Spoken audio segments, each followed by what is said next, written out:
Hi everyone, so now we have one more question we're doing with the functions. Very simple, just like the last questions we did, just one more I'm going through with you all. So what I did so far, just rewrote the two functions, f of x and g of x, is wrote a little bit bigger.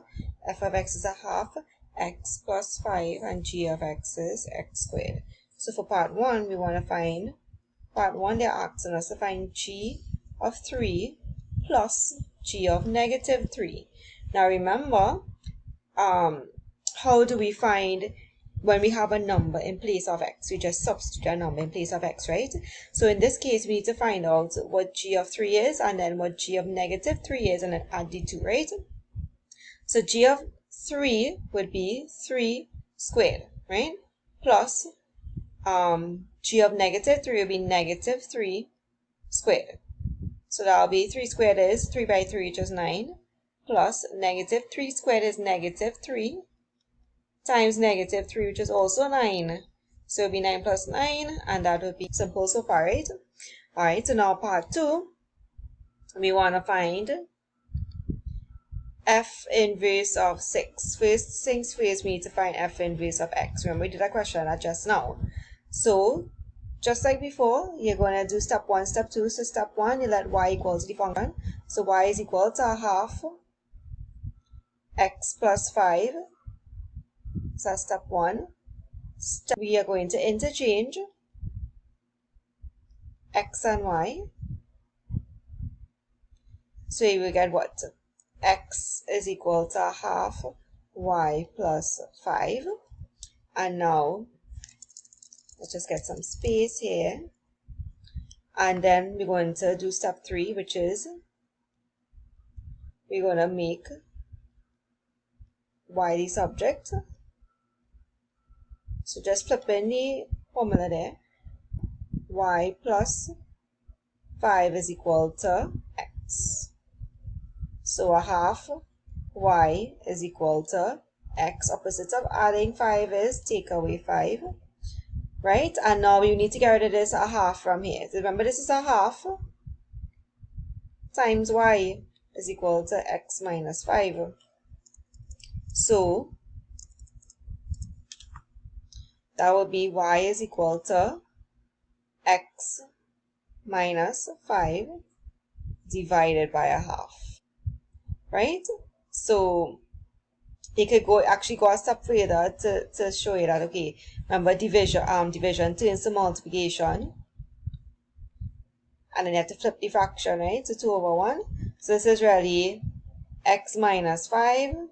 But the question asks us to find f inverse of 6.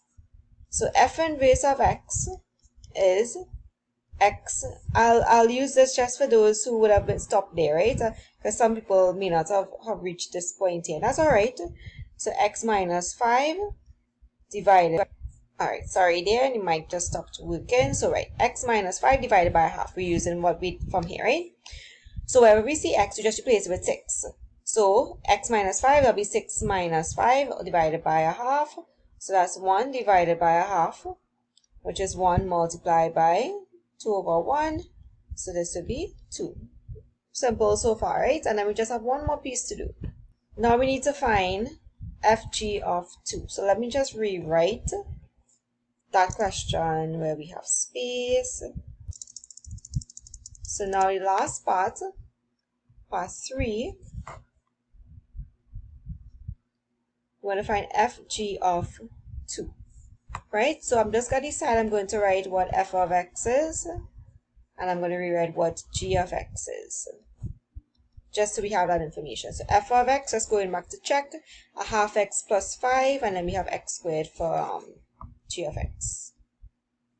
A half x plus 5. Good. So we want to find fg of 2. What we're going to do, like we did in the last video with a question, work out this piece here. Let's work out what g of 2 is. So g of 2 would be wherever we see x and g, we just replace it with 2. So that'll be 2 squared, which is 2 times 2, which is 4. Right? So now we want to find fg of 2. And we just found g of 2, which is 4. So really and truly, we want to find f of 4 now. Right? So wherever we see x In f of x, we replace it with 4. So you get a half times 4 plus 5. So a half by 4 is 2 plus 5, and you get your final answer of 7. Right? So again, very simple, and just try over the questions. Pause the videos, try them over, and come back and play when you want your answer. And remember to look in the description box for the links for the notes, the videos for the Maths in Minutes video page for intro to functions, composite functions, and the inverse functions. So I'll see you all in my next video.